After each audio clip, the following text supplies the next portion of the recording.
ಪ್ರಾರ್ಥನೆಯು ಆರಾಧನೆಯಲ್ಲಿ ನಿಂತು ಹೋಗುವುದಿಲ್ಲ, ಬದಲಾಗಿ ಶರಣಾಗತಿಯತ್ತ ಸಾಗುವಂತದಾಗಿದೆ.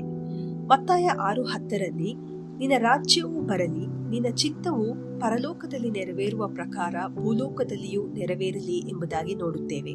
ದೇವರನ್ನ ಘನಪಡಿಸಿದ ನಂತರ ಆತನ ಆಳ್ವಿಕೆ, ಆತನ ಚಿತ್ತ ನಮ್ಮಲ್ಲಿ ನೆರವೇರಲಿ ಎಂಬುದಾಗಿ ಪ್ರಾರ್ಥಿಸಲು ಯೇಸು ಕಲಿಸಿಕೊಡುತ್ತಿದ್ದಾನೆ. ಇದು ಶರಣಾಗತಿಯ ಪ್ರಾರ್ಥನೆಯಾಗಿರುತ್ತದೆ. ಸಾಮಾನ್ಯವಾಗಿ ನಮ್ಮ ಆಲೋಚನೆಗಳನ್ನ ದೇವರು ಆಶೀರ್ವದಿಸಲಿ ಎಂಬುದಾಗಿ ನಾವು ಕೇಳಿಕೊಳ್ಳುತ್ತೇವೆ. ಆದರೆ ಇಲ್ಲಿ ನಮ್ಮ ಗಮನವನ್ನ ಬದಲಿಸುತ್ತಾ ನಾವು ಆತನ ಉದ್ದೇಶಗಳೊಂದಿಗೆ ಜೋಡಣೆಯಾಗಬೇಕೆಂಬುದಾಗಿ ನೋಡುತ್ತೇವೆ. ನಿನ್ನ ರಾಜ್ಯವು ಬರಲಿ ಎಂಬುದಾಗಿ ನಾವು ಪ್ರಾರ್ಥಿಸುವಾಗ ನನ್ನ ಜೀವನ, ನನ್ನ ಕುಟುಂಬ, ನನ್ನ ಸಮಾಜ ಮತ್ತು ಈ ಲೋಕದಲ್ಲಿ ಆತನ ಆಳ್ವಿಕೆಯು ಬಂದು ನೆಲೆಸಲಿ ಎಂಬುದಾಗಿ ಕೇಳಿಕೊಳ್ಳುವಂತವರಾಗಿದ್ದೇವೆ.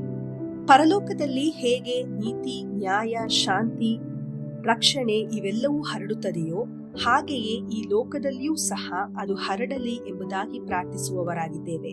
ಮತ್ತು ನಿನ್ನ ಚಿತ್ತವು ನೆರವೇರಲಿ ಎಂಬುದಾಗಿ ನೋಡುವಾಗ ಅದು ವಿಧೇಯತ್ವವನ್ನ ಕಲಿಸಿಕೊಡುತ್ತದೆ.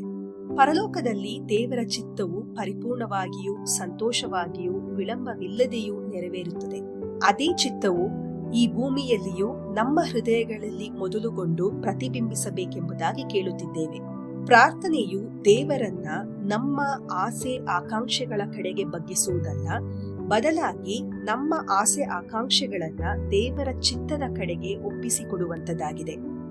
ನಿಜವಾದ ಪ್ರಾರ್ಥನೆ, ದೇವರೇ, ನನ್ನ ಚಿತ್ತವಲ್ಲ, ನಿನ್ನ ಚಿತ್ತವು ನನ್ನಲ್ಲಿ ನೆರವೇರಲಿ ಎಂಬುದಾಗಿ ಕೇಳುವಂತದ್ದಾಗಿದೆ.